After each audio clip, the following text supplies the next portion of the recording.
Olá, seja muito bem-vindo ao novo episódio do VislumbreCast.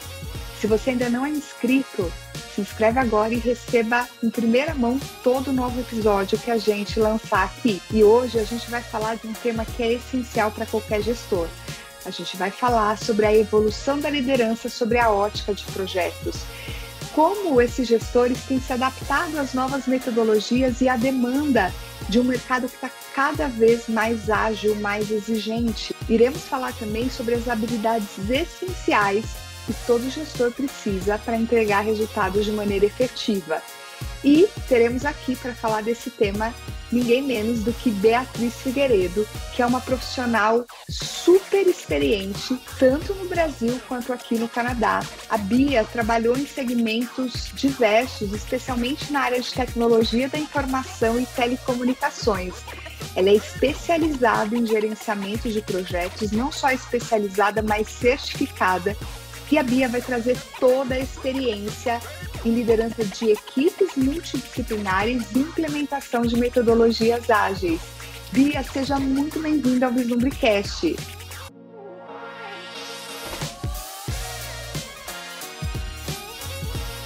Oi, Priscila.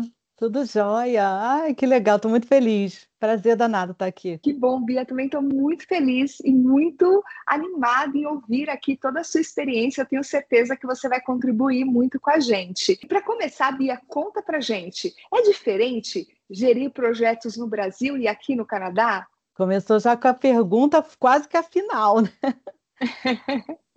É, Tecnicamente, Priscila, eu diria que não é, né? Aliás, o lado técnico da gestão de projetos foi o que garantiu o meu sucesso quando eu me mudei para o Canadá, porque eu vim da área técnica, eu sou de TI. Eu comecei minha carreira como desenvolvedora, eu fui analista de negócio e me transformei em gerente de projeto, liderando os times de implementação no Brasil. Trabalhei 20 anos na TOTUS, a maior software house brasileira, e eu comecei como programadora e saí da TOTUS como gerente, quase gerente executiva. Então, quando eu vim para cá, eu sabia que eu não ia ter a mesma posição. Afinal de contas, né, tinha anos de uma carreira que eu construí no Brasil. E foi o lado técnico da gestão de projetos que eu me agarrei para me colocar no mercado e me adaptar, né, no país, nesse novo país. Eu sempre quis que quando eu viesse para cá eu fosse trabalhar na minha área, não precisasse fazer nenhum outro tipo de trabalho. E foi isso que garantiu para mim, né? Eu acho que foi o aspecto técnico que me segurou. E, de fato, depois de um ano, eu já tinha conseguido um trabalho na minha área. Agora tinha uma coisa que eu não contava, né? Não estava nos meus planos, que era a diferença cultural, a diferença de pensamento, de comportamento das pessoas. Então, foi bem desafiador para mim, sabe? Me adaptar à multiculturalidade que aqui no Canadá é muito mais, infinitamente mais maior, mais forte do que no Brasil.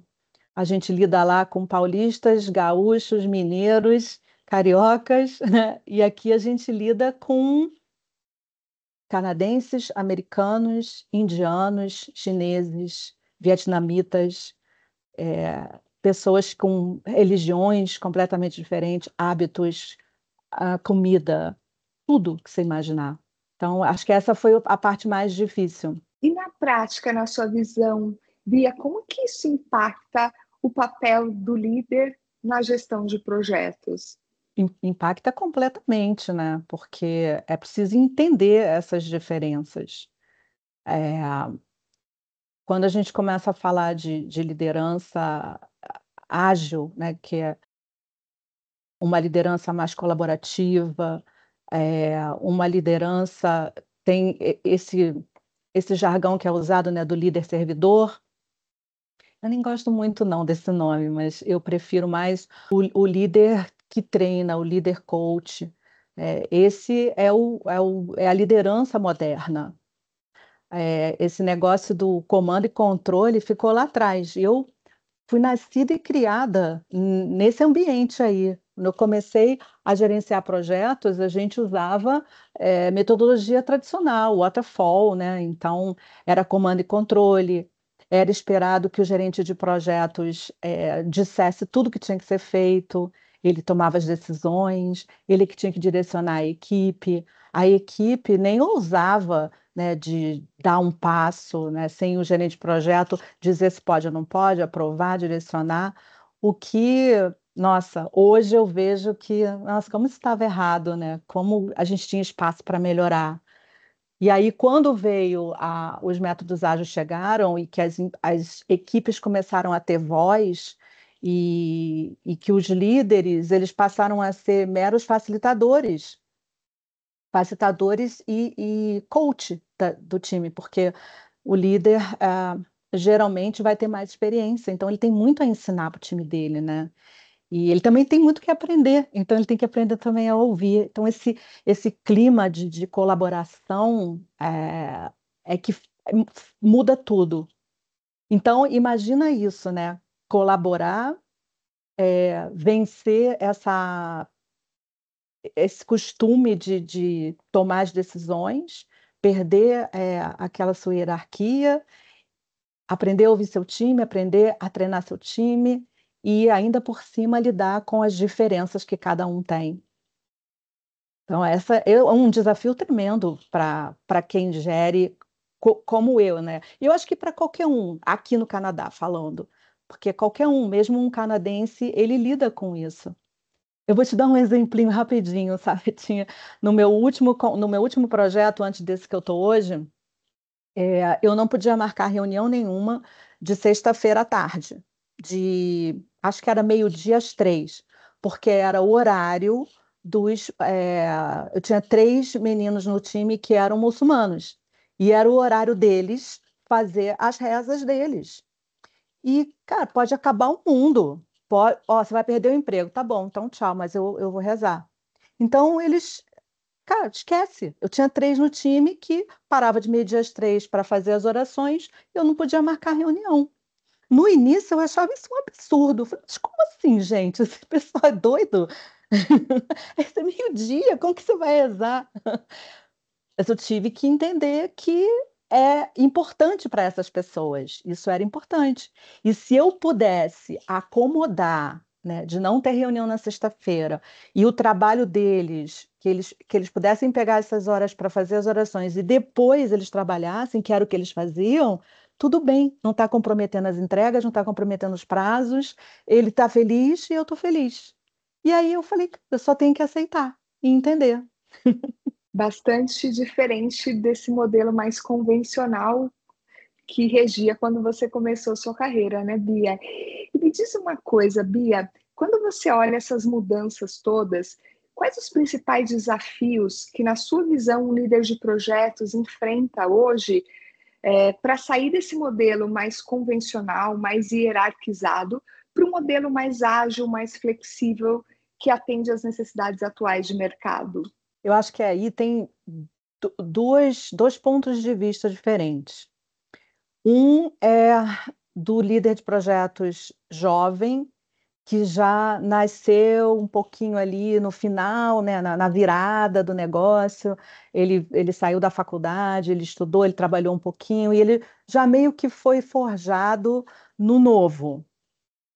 Esse cara vai ter um desafio diferente daquele, como eu, que veio lá de trás, que viveu o gerenciamento de projetos tradicional, que, é, que veio de comando e controle, que tinha, apesar do gerente de projeto não ser uma pessoa que tem autoridade, isso aí até vou fazer um parênteses, porque eu acho que é um outro desafio que todo líder de projeto tem. Ele tem um objetivo a ser cumprido, ele tem um time trabalhando com ele, mas ele não tem autoridade organizacional sobre essas pessoas. E não que isso não é quartel, né? Assim, senhor, não, senhor, faça isso, faça aquilo. Mas um time que te enxerga como superior hierárquico vai responder aos seus comandos de uma maneira diferente, quando ele sabe que ele não é o seu inferior hierárquico, né? Então, essa sempre foi lá no modelo tradicional um desafio danado para o gerente de projeto, porque ele era cobrado de todos os lados, ele tinha que responder, ele tinha que entregar, ele tinha um time, mas ele não tinha autoridade sobre esse time. Então, ele tinha que ser uma pessoa que tinha o respeito do time de outra maneira, né? Seja como um role model, né? Um modelo de profissional, através dos seus atos, da maneira como ele trabalha, ou seja, o camaradão do time, né? Tinha gente que ia nessa linha, né? De ser o amigão dos caras e chamar para o shopping no final da tarde, ficar dando presentinho, não sei o que, aí ficava o amigão. Aí todo mundo, né? Vou colaborar porque meu gerente de projeto é super legal. Eu vou te dizer que eu fazia um pouquinho de cada, mas a gente tinha que achar maneiras, sabe, de engajar o time e fazer o pessoal produzir e entregar, porque a cobrança não vinha para a equipe, não vinha para o time, a cobrança vinha para o gerente de projeto, né? Enquanto que, então esse é um desafio, enquanto que nos modelos ágeis, todo mundo é responsável pela entrega. É uma colaboração. Todos no time têm voz, todos vão ser ouvidos. E antes, né, quem que ia ficar perguntando lá para o programador júnior o que que ele acha, né? O que que você acha dessa solução aqui que a gente está querendo entregar ou adotar? Ninguém fazia isso, né? Coitado, esse cara não tem que falar nada, não ia nem para as reuniões. Hoje não é assim, todo mundo vai falar, todo mundo tem opinião e, surpreendentemente, aquele júnior lá, ele pode ter uma ideia de solução que ninguém teve. Nem o diretor da empresa, nem o presidente, nem eu, nem ninguém teve, saiu dali, né? Então, tem que estar aberto, aberto para mudar, aberto para querer fazer as coisas de maneira diferente. Então, né, Bia, o que você está me dizendo é que, embora seja desafiador em alguns aspectos, há também vantagens e benefícios no modelo mais flexível, mais moderno. Agora, quando você pensa nos desafios, e aí eu entendo que quando é uma geração de gestor de projeto que já vem mais adaptada, esses desafios são amenizados. Mas quando é um gestor mais tradicional, na sua visão, quais os principais desafios que esse gestor enfrenta para se adaptar nesse modelo ágil? Ai, Priscila, eu acho que é o ego da pessoa, o seu próprio ego. Eu não sei, é como eu vejo. Assim, é como eu vejo pessoas pelas quais eu passei na minha carreira, na minha vida profissional, e eu via nelas que esse era um desafio, né, de ego, porque antes elas eram semideuses, que as suas opiniões eram super respeitadas, e de repente ela tinha que ouvir a opinião do time. E de repente ela tinha que, ao invés de ordenar ou ao invés de estipular, ela tinha que argumentar e convencer. Isso dá um trabalho. Influenciar, né? Influenciar, convencer. Isso dá muito trabalho, né? Sim. Você deve passar por isso lá. A gente passa por isso dentro da família, com os filhos, né? Não é mais fácil você falar para o seu filho, não pode porque eu não quero. E porque eu estou mandando que eu sou sua mãe, e pronto. Do que você falar, não, não pode, meu filho, por que isso? Vai acontecer aquilo, vai não sei o quê, né? Então, é exatamente isso que a gente tem que fazer. Quando está dentro de um time, quando existe conflito de opinião, quando tem que tomar uma decisão. É, até hoje, mesmo nos modelos ágeis, às vezes tem situações em que o líder ágil, seja o Scrum Master, seja o Product Owner, alguém vai ter que ir lá e tomar uma decisão. É, tomar uma decisão de forma hierárquica ou induzir o seu time que, mesmo em conflito, quais são as maneiras que esses conflitos são resolvidos? Como é que eles podem chegar, ou que ferramentas usar para que eles próprios tomem essa decisão diante do conflito e que você não tenha que usar nenhum tipo de autoridade? Eu estou vivendo agora, esse é o meu momento de ascensão, sabe? De subir mais um pouquinho no degrau, me segurar para não dizer o que fazer quando o time tem diferentes opiniões. E deixar e saber como conduzi-los para que eles se decidam entre eles. Eu estou buscando conhecimento nessa área agora. É um Legal, Bia, muito desafio que não acaba nunca, né? sim, é um desafio que não acaba nunca. E eu queria te ouvir um pouco, Bia. Você tem algum exemplo seu ou de algum profissional que precisou se adaptar nesse novo modelo de gestão para obter melhores resultados, para manter o time engajado dentro desse modelo mais ágil? E como que esse profissional fez, né, para mudar o estilo de gestão? Quais ritos ele adotou? Que tipo de dificuldade ele enfrentou e como ele superou? Você tem algum exemplo assim para contar para gente? Tenho um exemplo, sim. Tenho até um exemplo recente, Priscila, recente. Eu comecei um novo projeto aqui no Canadá, óbvio, né? Em novembro do ano passado. Eu estou trabalhando para uma empresa de software. Eles desenvolvem plataformas para controlar clínicas dentárias. É, é um software de nicho e, por incrível que pareça, eu nem sabia disso. Vai muito bem, obrigado. Tem muita clínica dentária e eles têm um produto que trabalha retenção de pacientes, trabalha retorno, porque a agenda é um negócio muito difícil nos consultórios, enfim. E, por incrível que pareça, essa empresa está no mercado há mais de 15 anos e eles usavam método tradicional, waterfall, até o meio do ano passado para desenvolver software. Eu nem achava que ainda existisse empresa de software que usasse o waterfall. Então, no ano passado, eles perceberam que eles precisavam mudar, que eles tinham que fazer uma transformação ágil, porque da maneira que estava, eles estavam demorando muito o go-to-market deles, né? Eles faziam 4 releases por ano, é muito pouco para uma empresa de software, né? Porque, por todos os motivos que a gente já sabe, é muito tempo planejando, é muito tempo fazendo design, é muito tempo desenvolvendo. Quando você joga a release no mercado, já tem coisa que já está obsoleto, ou é, você vai receber feedback do seu cliente muito tarde, né? E recebe uma chuva de feedback. E aí o time já fica perdido, não sabe se ele vai trabalhar novas features ou se ele vai trabalhar bug que está vindo do mercado. Então, assim, eles tomaram a decisão de fazer a transformação ágil e eu vim para ajudar, como Agile Coach. E aí, o gerente de desenvolvimento é um desses caras das antigas que foi o primeiro desenvolvedor que começou a empresa junto com o fundador e tal. E para ele é um desafio muito grande essa nova maneira de fazer, né? Porque ele era o cara que definia todos os requerimentos, era ele que definia como é que ia ser feito, era ele que fazia tudo, né? E aí o time começou a crescer, daí um UX design foi contratado.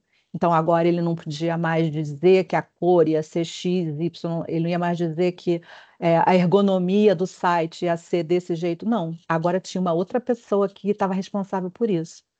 Depois, começaram a implementar o Scrum, foi quando eu cheguei, e até então o time de desenvolvimento não tinha voz, o time de testers, né, o Quality Assurance, os QAs, eles também nem eram parte do time, os testes ficavam lá numa saleta, lá no canto. E aí eu comecei a mudar tudo isso. Eu falei, não, não, o time é todo mundo, é design, é desenvolvimento e é teste.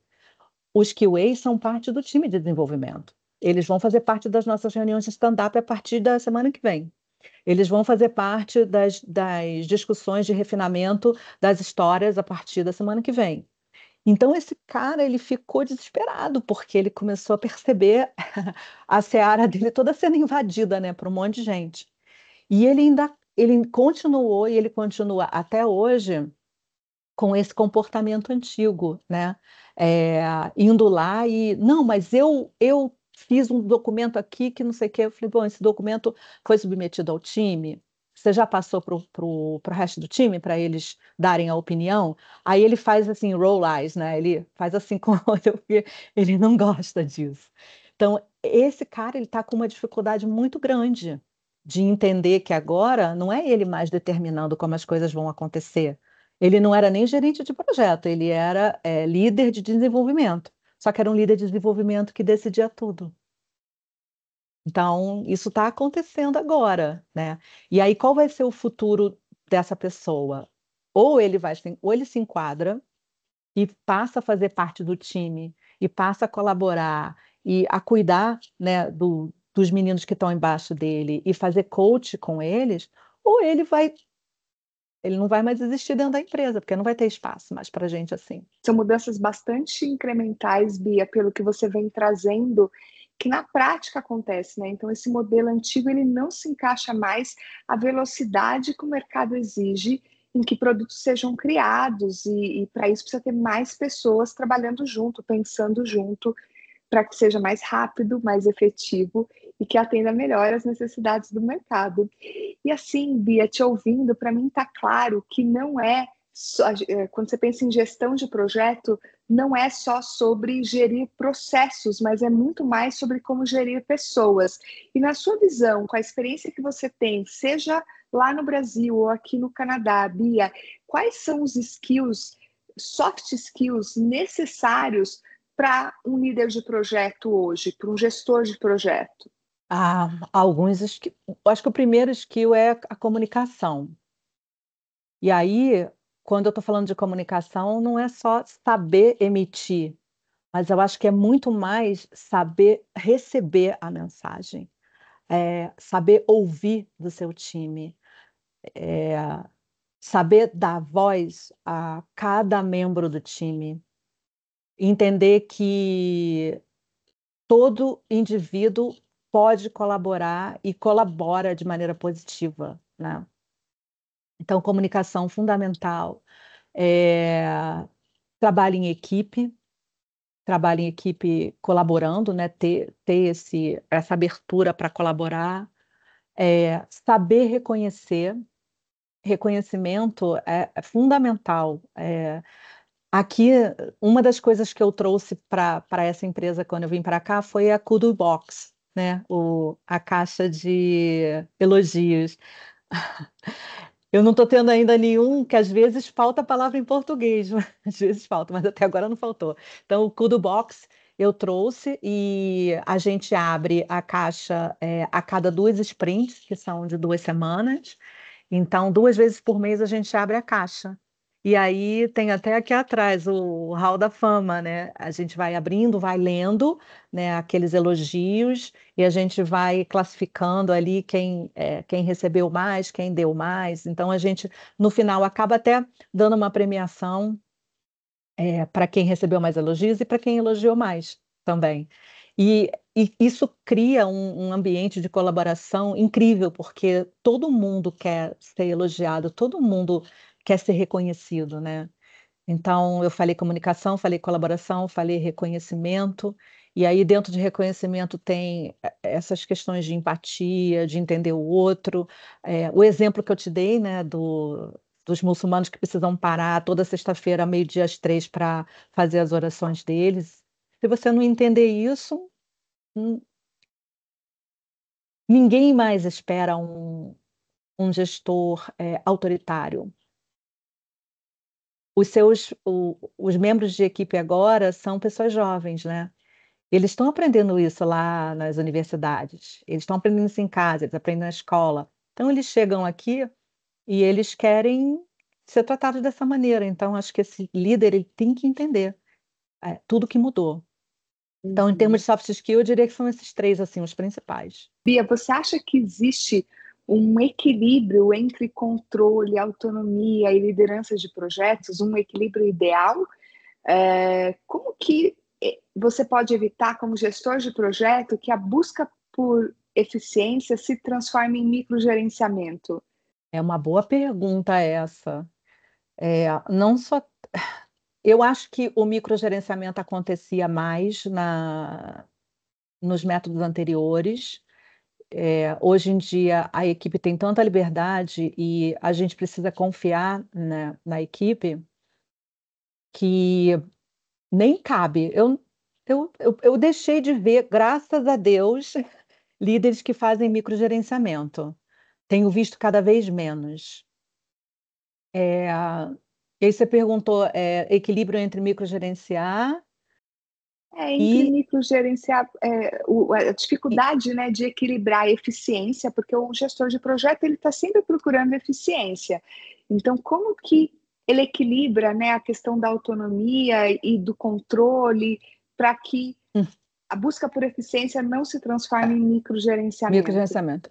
Microgerenciamento ou então no chefe banana, porque também tem que ter um cuidado danado, porque se você vai deixar o povo fazer o que quer, a hora que quer, do jeito que quer, também não é assim, né? Então, não é disso que eu estou falando. Eu acho que em determinados momentos a gente precisa usar um pouquinho de autoridade. Vai chegar a hora que vai precisar. E existem, em termos de, eu acho que agora nos métodos ágeis a gente tem muito mais, não é muito mais, a gente tem diferentes maneiras de medir, né? Os KPIs agora são outros. Então, fica mais fácil de você perceber aonde precisa de uma ação mais individualizada, né, em termos de produtividade, se é o caso, né? Às vezes, os defeitos, as equipes não são maravilhosas, né? Tá cheio de defeito, tem gente que é mais lento, tem gente que fica lá fazendo cera, isso aí existe até hoje, né? E aí, como é que eu aqui identifico isso? Então, eu tenho que ter boas maneiras de medir a produtividade da minha equipe, medir a velocidade, medir através dos nossos objetivos. A grande diferença, eu acho, Priscila, é que antes a camada de cima decidia o que que tinha que ser entregue, o que que tinha que ser feito, e a camada de baixo só tinha que executar. Hoje, os executores, a camada de baixo, participa da decisão, né, do que nós vamos fazer. Então, na hora que eu estou discutindo com a equipe e a gente está definindo o planejamento do roadmap, das releases, eles estão comigo ali. Eles estão se comprometendo que a gente vai entregar nessa data. Então, tá todo mundo. Pode atrasar? Pode atrasar, mas tem que ser um atraso que vai ser justificável, né? Então, eu acho que essa é a diferença, né? Deixou de ser de cima para baixo e passou a ser linear. Todo mundo participa.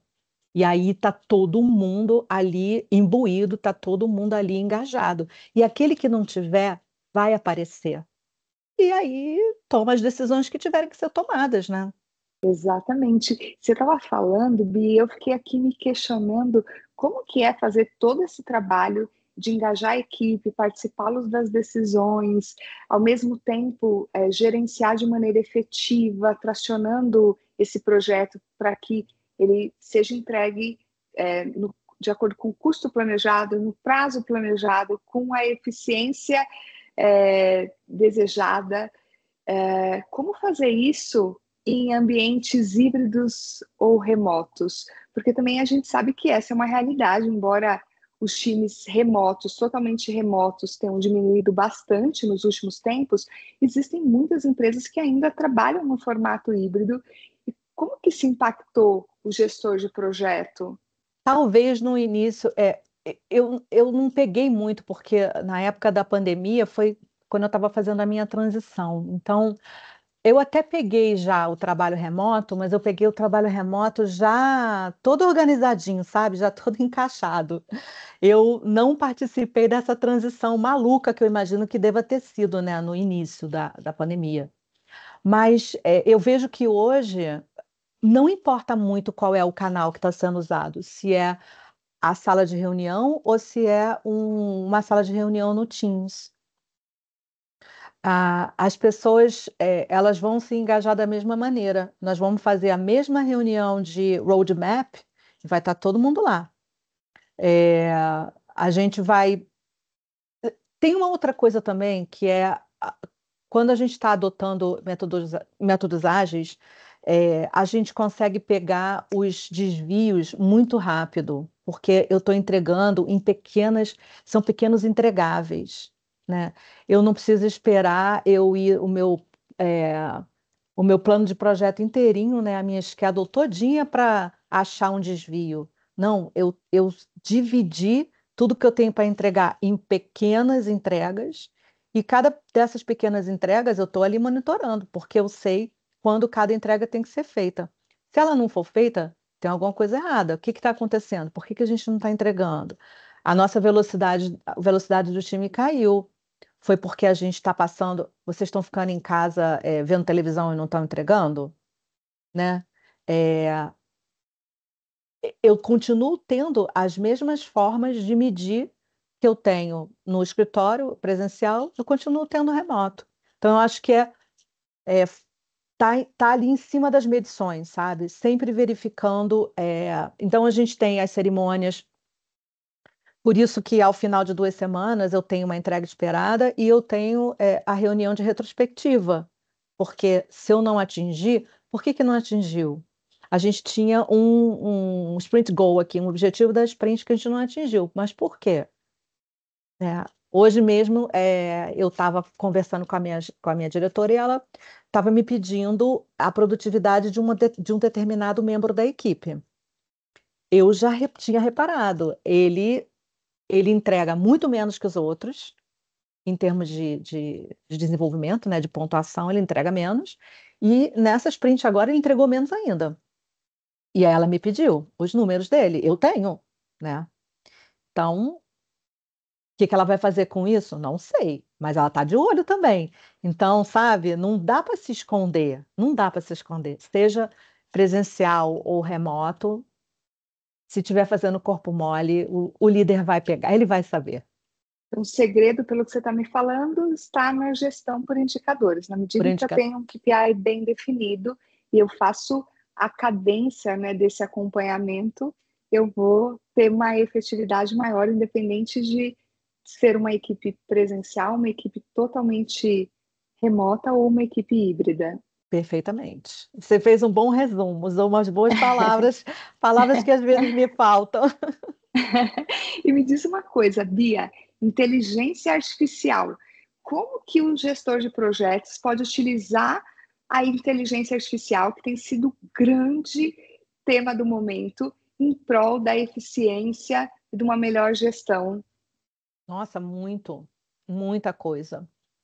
É, eu me lembro lá atrás, nos meus tempos de toques e para as reuniões com, com cliente, e mesmo as reuniões remotas, né? E eu ficar fazendo ata de reunião. O fulano falou isso. A gente decidiu que vai fazer isso, né? Foi acordado, não sei o quê. Era eu que tinha que participar, prestar atenção em tudo e escrever, né, aqueles pontos importantes. E no final todo mundo ia embora e eu ficava 1 hora a mais lá só para redigir a ata e mandar para todo mundo. Isso agora não precisa mais, né?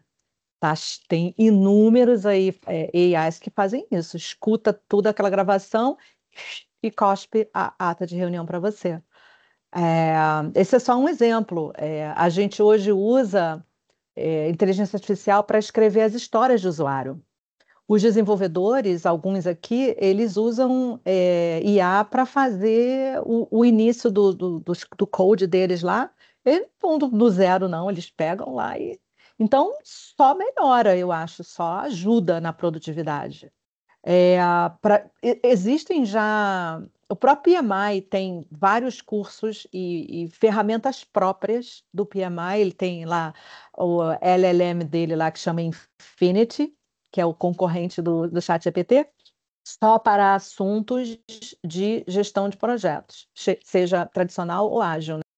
Então, tá lá, tem um monte de templates, tem apps lá do PMI para te ajudar a otimizar o schedule, controle de custo, tem um monte de coisa. Criar planilha de custo, desmembrar, você joga lá o Gantt, né, o plano do projeto, a, a timeline, e ele sai com o plano de custo dividido pelos seus entregáveis. Só ajuda, melhorou muito, mas também agora precisa de menos pessoas, né? Então acho que talvez seja esse o side effects aí, né? O efeito colateral.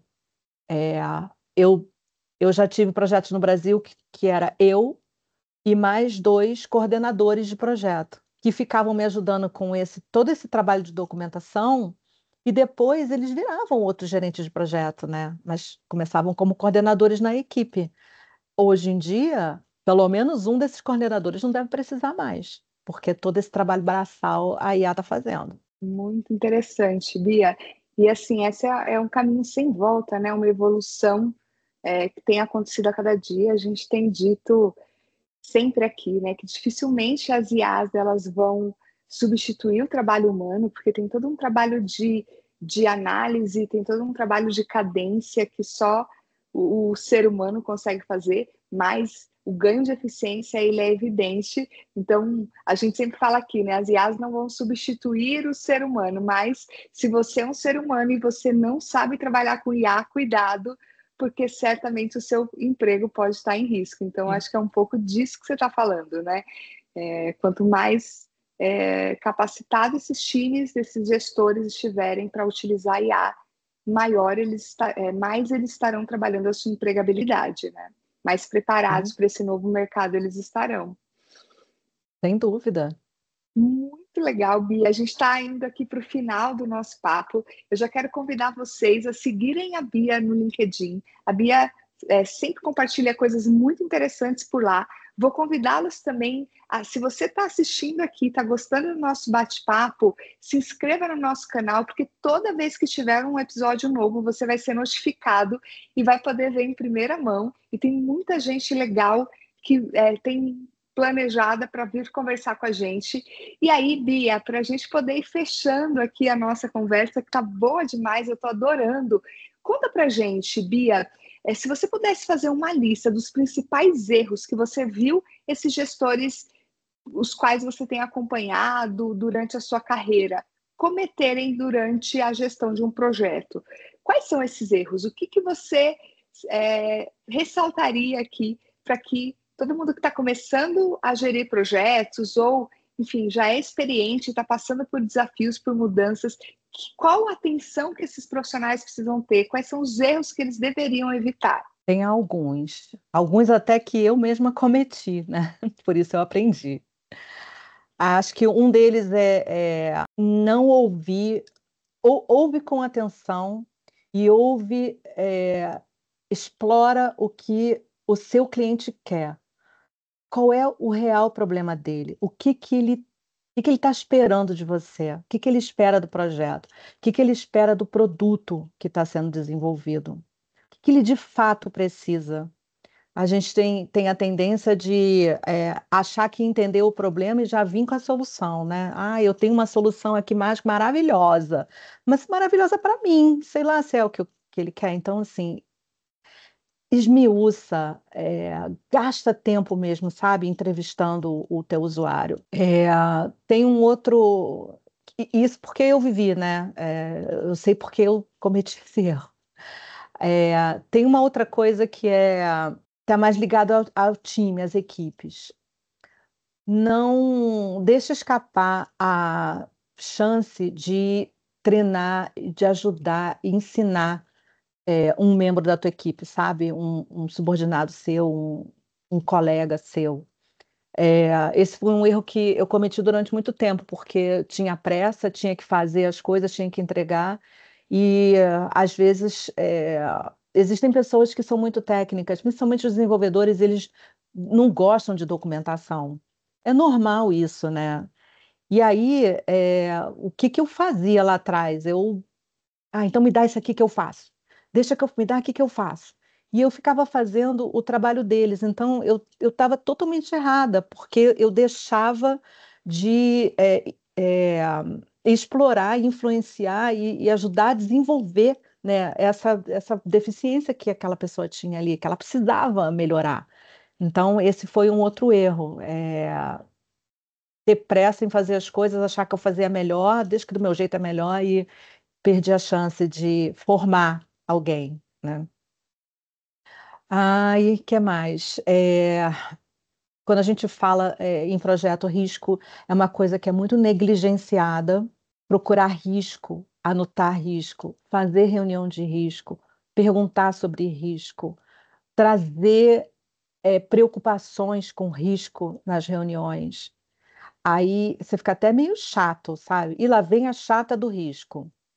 Mas é tão importante, porque por trás, quando a gente começa a falar sobre risco, por trás disso aparecem às vezes oportunidades, né? E vão aparecer decomposição de requisitos também para o produto, quando a gente começa a falar em risco. É, eu acho que esses três aí são um dos principais, sabe? Muito bom, Bia. E para encerrar, Bia, se você pudesse dar um conselho para os gestores de projetos, baseado em todo o seu aprendizado durante esses anos todos de experiência, qual seria? Ouça a sua equipe. Eles ouça todos. Eles sabem. Eles são os caras que fazem, sabe? Que põem a mão na massa. É, não subestima o conhecimento da, da equipe, de quem está abaixo de você ou de quem tem menos experiência, né? Ouça. Acho que se for um único conselho é esse. Eu acho que desde que a gente começou a conversar, eu tenho falado muito sobre isso, né? De ouvir, ouvir, ouvir. É, e até para fechar aqui, porque veio esse gancho. É, aqui no início, como eu entrei nesse projeto como um Agile Coach, alguém que tem muita experiência, eu acho que eles esperavam que eu chegasse aqui dizendo que não tem que fazer assim, tem que fazer assim, tem que fazer assim, dizendo como que eles tinham que fazer. Mas isso não foi a minha abordagem, não foi meu approach.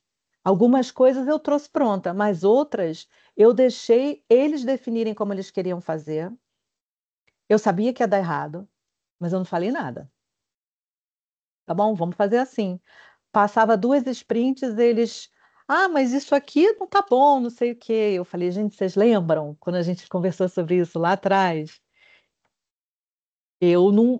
Mas por que você não falou que não ia dar certo? Eu falei, porque vocês não iriam aprender se eu tivesse dito que não ia dar certo. Então, é curioso isso, né? E só a experiência que dá isso pra gente, né? Saber o quanto você pode soltar a corda e quando é que você tem que puxar a corda, né? Exatamente, Bia. Eu queria agradecer demais você, Bia. O nosso papo aqui foi fantástico.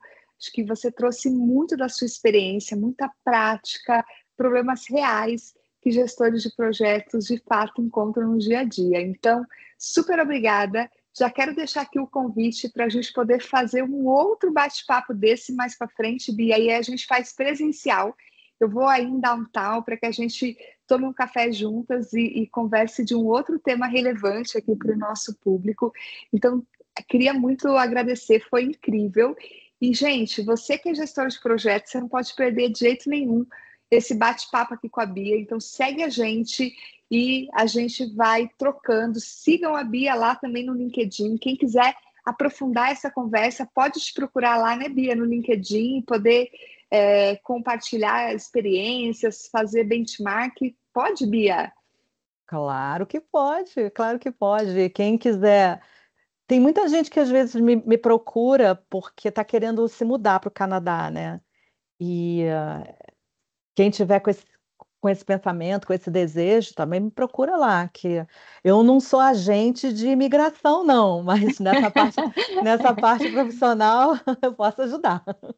Fique à Muito vontade, eu te legal. adorei. Obrigada, obrigada demais, Priscila. Muito bom poder, sabe, a gente trabalha duro durante tantos anos e é tão reconfortante assim, sabe? É tão rewarding. Olha só que eu não recompensador poder depois falar de tudo que você viveu, de tudo que você aprendeu, né? E compartilhar com as pessoas e ajudar alguém a não cometer os mesmos erros que você. É muito bom, né? Estou muito Isso é, feliz. isso é Maravilhoso. maravilhoso. E eu acho, Bia, que todo mundo que chegou até aqui com a gente, assistiu até o final, sai daqui com uma certeza inabalável, né? De que a adaptação ela é vital para que profissionais que trabalham com projetos, que lideram projetos, consigam se adaptar a esse novo mercado, consigam realmente progredir na sua trajetória profissional. Então, muito obrigado por esse conteúdo tão rico e líderes, até o nosso próximo Vislumbre Cast. Obrigada! Tchau, tchau, gente.